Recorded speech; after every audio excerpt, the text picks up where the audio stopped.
And before some dudes start coming at me in the comments saying, oh, why does this skinny man not even lift? Trust me, I hear that quite a lot. I probably bench more than you, so sit down and stop being a sausage.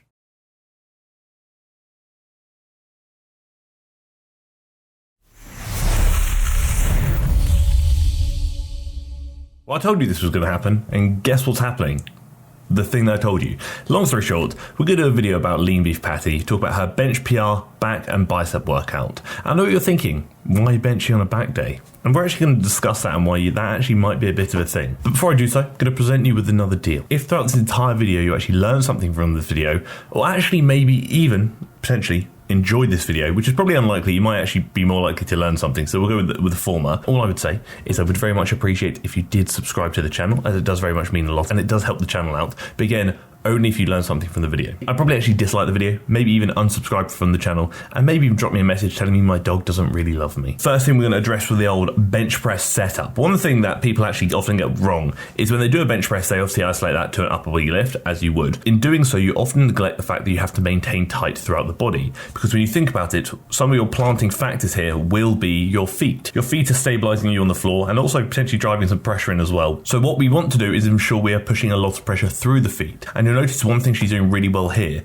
is her knee is sitting lower than her hip. In doing so, this creates a lot of lower body tightness, which then also allows you to, firstly, potentially even bring the feet back a bit, which then in turn can potentially allow you to drive more pressure into the floor, thus recruiting something we call leg drive, where you essentially drive pressure from the feet all the way up through the legs, through the body, to the hands, and to the barbell. Very good when looking at like trying to get speed off the chest in a rep. You'll see a couple of things here. You'll see if she brings it down, she's tucking the elbows slightly, something I do typically adopt myself, but she is sinking into the chest slightly before launching out. So the thing is, obviously with powerlifting, you want to pause on the chest. It's part of like the criteria. You'll be assessed and given a press command. So some federations will give you a start command that will tell you when you can start the rep, a press command, and then a rack command. Others might not give you a start command or whatever, but there will always be probably a press command and a rack command. The press command is going to be very dependent on the federation, but that's usually when the bar has stopped moving and is no longer in motion.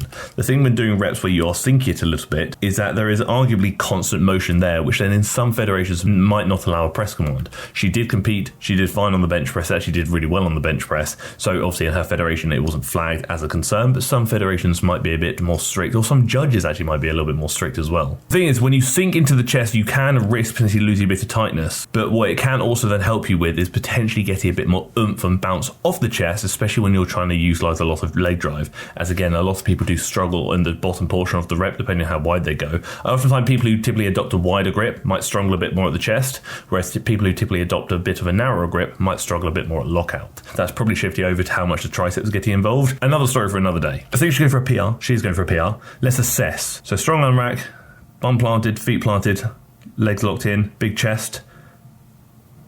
See, the pause rep was actually arguably better, and the PR itself was actually like solid. Honestly, that's a lot of weight. That's a bloody impressive rep. If 1 rep max looks technically perfect, 10 out of 10, then realistically, it's probably not a 1 rep max. It probably should allow some leeway and room for deviation where you can sacrifice a certain percentage of quality to allow you to overload to a certain extent, because in reality, technique doesn't need to be perfect. There is no such thing as perfect. There is going to be a deviation where you can sacrifice X percentage and it still be solid in my eyes. The biggest issue I kind of see with LeanBeefPatty's bench press is there a lot of loss of tightness on the chest. She really does get quite soft on the chest and quite bouncy, which is fine if it works for her, I respect it. But again, in doing so, I feel like that can risk throwing you off line, so which means you obviously lose the line of press, which then can in turn impact your ability to actually press heavier weights. It could also sacrifice technical consistency and standardization, where you essentially try and make as many reps look the same as possible, whether it's a lightweight or a heavyweight. The movement pattern should remain as consistent as possible, obviously whilst factoring in some deviation. So again, these are just small things to pick up on that I'm probably nitpicking, when in reality it's probably not that deep. I'm just saying there are a few things to note that could maybe make this a bit more technically proficient, but also potentially a bit more progressive when looking at the ceiling of limitations regarding how far she could push the bench press. And before some dudes start coming at me in the comments saying, oh, why does this skinny man not even lift? Trust me, I hear that quite a lot. I probably bench more than you, so sit down and stop being a sausage. So incline dumbbell press, again, considering this is a back and bicep workout, we're doing an incline dumbbell press, which again is a chest dominant movement, as is a bench press. So incline set to about 30 to 45 degrees, so that's my preference. I like to go through a really good range of motion. This rep was okay. The rep before might have been a bit shy. What I try and do is tuck my elbows slightly, so I'm pressing it more like 40, 45 degrees or so, which in turn allows me to take a bit of emphasis away from my shoulders because my shoulders are a bit juicy, but also allow me to go through a slightly better range of motion and stretch out the pecs a bit more. For me, feels a bit nicer and a bit better. For you, it might not. Again, you press how you want to press. I'm just saying what works for me here. And I don't rush. You get to the top of the rep, don't bounce into the next one, take a second, because again, the reps are a bit inconsistent regarding their quality. It means a few sloppy reps. Again, we're looking for technical consistency and standardization. No, it doesn't need to be perfect. And yes, I'm a big advocate on just lift heavy, get strong, and push yourself. You also kind of want to do so whilst maintaining a good level of technique and standardized technique at that, where, like I said, reps are similar despite difficulty, but also in a manner that allows you to continue with that consistency. If you start rushing reps, you start getting sloppy, you start losing the line, are you actually taking away from how many reps you could do per set? And do you actually have to spend some reps and maybe some unnecessary energy trying to recalibrate yourself and try and bring yourself back to the line you're hoping to press in, which then in turn could actually hinder how many reps you could do in that set? So again, it's technical standardization. Find the technique that works for you and just make as many reps look as consistently good within reason as possible. But honestly, the incline dumbbell press is actually a really good movement. I like it a lot. The issue I have with dumbbells when looking at like a hypertrophy perspective, so building muscle, is stability. I know that I can only dumbbell press up to a certain point because stability then becomes a limiting factor for me. The most I can dumbbell press without stability hindering me like to a silly degree is probably about 155 pounds each arm. At that point, stability is becoming such a limiting factor. I feel like my chest is not necessarily the thing that I'm now training to failure at this point. I'm actually being held back and limited, or my chest is being held back and limited by stability, which then in turn means that stability is preventing my chest from getting closer to failure, which could actually result in potentially leaving some gains on the table. Whereas if from, like I said, a hypertrophy perspective, I were to shift over to more of a machine press where stability is less of a limiting factor or no longer a limiting factor,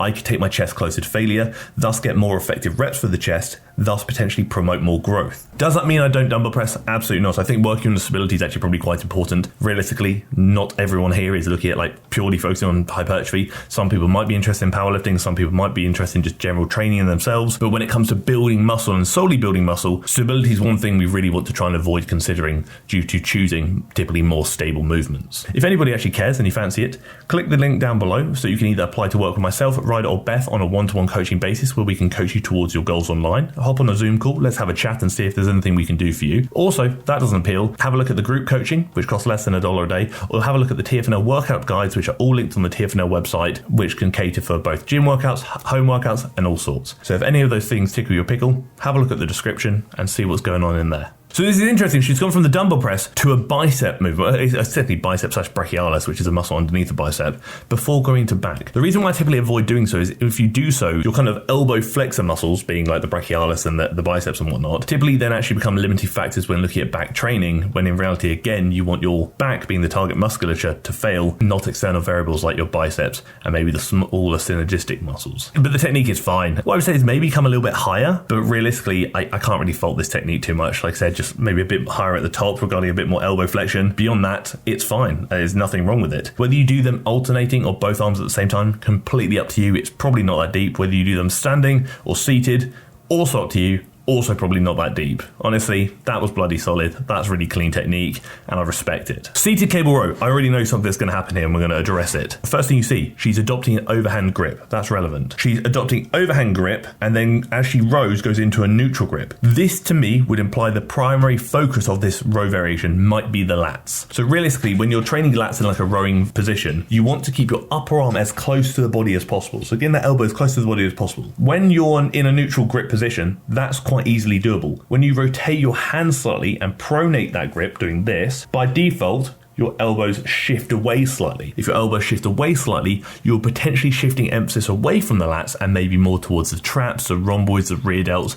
and more to like mid to upper back muscles. So when I am doing a lat bias row, I do try and adopt a neutral grip throughout. You'll see a lot when people do iliac pull downs. As they twist, you see my elbow comes away from the body there. Whereas if I go neutral, my elbow is now closer to the body, thus meaning the lats are probably going to take a bit more load, which is probably what you want. If you are looking at trying to mid back training, like upper back training, I'd either go 45-degree handle, again allow some elbow flare, or fully pronated, so overhand grip to allow a lot more elbow flare. But if I'm looking at lats, I typically go neutral grip if I can when doing a rowing variation. If I'm doing a pull down, for example, I want to look at the lats, could go neutral, could also go wide. It's a bit of a different story there. A bit of body English is fine, like you want to have a lean forward. I respect that. I think that's absolutely fine. I think it's just maybe about changing the hand positioning to then best align with a better arm path to potentially put more emphasis onto the target musculature, probably the lats in this case. But the thing to note there is that's 4 exercises. Couple of points to address. Number 1, yes, you can bench on back days. You can technically do whatever you want on whatever day you want. Patty is primarily looking at powerlifting, it seems, as her primary focus. It's not solely about almost training the muscles, it's actually more about training the movements. Because unlike bodybuilders who are assessed on their muscles and how they look, powerlifters are assessed on the movements and how they perform.